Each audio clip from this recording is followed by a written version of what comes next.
Welcome back to another technical deep dive here in the debug zone. Today we're tackling a big question and breaking it down with insights from other users. Hopefully this clears up some misconceptions and helps you get the answer you need. So buckle up, stay a little curious, and let's jump right in.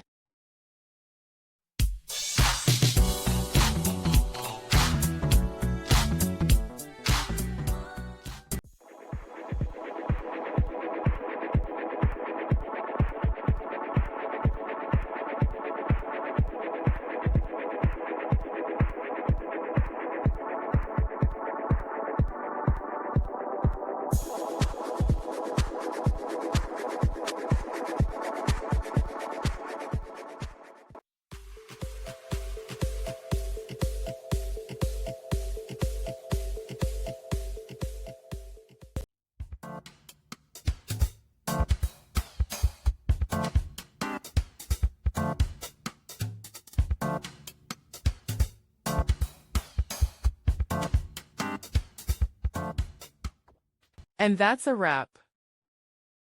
I hope you found the answer you were looking for. If you did, take a second to hit that subscribe button. It really helps out. And let me know in the comments which solution worked best for you. See you next time in the debug zone.